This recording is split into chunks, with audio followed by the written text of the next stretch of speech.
ఇక విచిత్రంగా ప్రవర్తిస్తున్నారు అమెరికా అధ్యక్షుడు డొనాల్డ్ ట్రంప్. పొద్దున సుంకాలు విధిస్తారు, సాయంత్రానికి వాటిని ఎత్తేస్తారు. హర్ముజ్ పై పన్నులని ఒకసారి అంటారు. అసలు ఆ ప్రాంతంతో అమెరికాకు సంబంధం ఏంటని ప్రశ్నిస్తారు. తాను అనలేదని బుకాయిస్తారు. అసలేంటి ఈ ట్రంప్ వాదన? ట్రంప్ మానసిక స్థితి బాగాలేదా?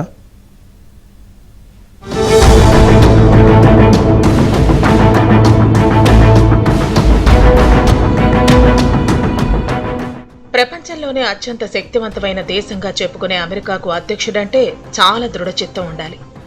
ఒక మాట అనే ముందు ఎంతో ఆలోచించాలి. కానీ ట్రంప్ ఆలోచనల్లో స్పష్టత లేదు. అస్తవ్యస్తమైన ప్రవర్తన, మాట మార్చటం, మీటింగ్ జరుగుతుండగానే నిద్రపోవటం అలవాటుగా మారాయి. దీంతో డొనాల్డ్ ట్రంప్ మానసిక స్థితిపై వైద్య వర్గాల్లోనూ అమెరికాలలోనూ చర్చ జరుగుతోంది. ట్రంప్ మతిమరుపు లేదా మరో మానసిక సమస్యతో బాధపడుతున్నారన్న ఆరోపణలు ఉన్నాయి. ఇతర దేశాలకు ఆయిల్ పోవడం లేదు, ఎవరు బాధపడేది? కాబట్టి ప్రపంచ ప్రజల ఒత్తిడి అమెరికా మీద పెరగాల. ఈ బాసిజం, ఈ రకంగా ప్రపంచ ఆధిపత్య ధోరణి ఏదైతే అమెరికా అనుసరిస్తుందో దీనివల్ల యుద్ధ వాతావరణం ఏర్పడుతున్నది. పూర్తి బాధ్యత నీదే.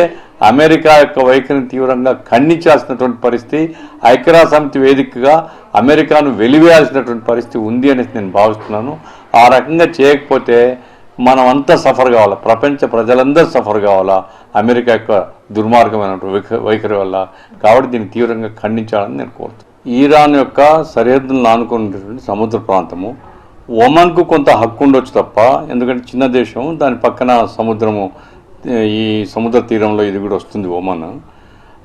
అట్లా కాకుండా ఇప్పుడు అమెరికా వాదన చాలా వితండ వాదన. అంటే ప్రపంచంలో ఎక్కడ ఏమున్నా నాకే హక్కు ఉండాలి. మానసిక సమస్యలతో బాధపడుతున్నారేమోనని విపక్షాలు అనుమానాలు వ్యక్తం చేస్తున్నాయి.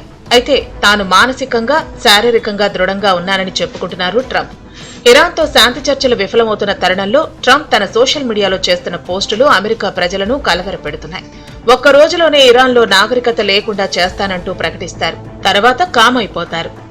ఈ రాత్రి తర్వాత ఇరానియన్లు పగలను చూడబోరని చెప్తారు. కానీ ఆ రాత్రికి ఏమీ కాదు. ఇలా విచిత్రంగా ప్రవర్తిస్తూ జనంలో నవ్వుల పాలవుతున్నారు ట్రంప్.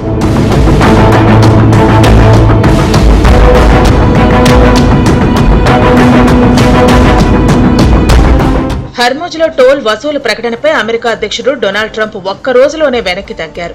టోల్కు బదులు పశ్చిమాసియా దేశాలు తమతో వాణిజ్య ఒప్పందాలు కుదుర్చుకుంటాయని, తమ దేశంలో భారీగా పెట్టుబడులు పెడతాయని తెలిపారు. హర్ముజ్లో నౌకలకు అమెరికా రక్షణ కల్పిస్తుందని, అందుకుగాను వాటిలోని సరుకు విలువలో 20% టోల్ వసూలు చేస్తుందని చెప్పి మళ్లీ మాట మార్చారు. ట్రంప్ ప్రకటనలతో గల్ఫ్ ప్రాంత నేతలు పిచ్చెక్కిపోతున్నారు. ఉక్రెయిన్తో జరుగుతున్న యుద్ధాన్ని ముగించేలా రష్యాపై ఒత్తిడి పెంచేందుకు తీసుకొచ్చిన బిల్లులో అమెరికా మార్పులు చేర్పులు చేసింది. రష్యా నుంచి చమురు కొనుగోలు చేసే భారత్, చైనా వంటి దేశాలపై ప్రతిపాదిత సుంకాల గరిష్ట పరిమితిని 500% సుంకాలను 100%కి తగ్గించింది. రష్యా అధికారులు, ఆర్థిక సంస్థలు ఇంధన ప్రాజెక్టులు లక్ష్యంగా చేసుకుని బిల్లును తీసుకొచ్చారు. ఇప్పుడు సవరించిన ఈ బిల్లుకు అధికార, ప్రతిపక్ష సభ్యుల నుంచి మద్దతు లభించింది. ట్రంప్ రెండోసారి బాధ్యతలు చేపట్టాక సుంకాలపై 10 సార్లు మాట మార్చారు. ఓవరాల్ గా చూస్తే ట్రంప్ లో ఏదో తేడా కనిపిస్తోంది.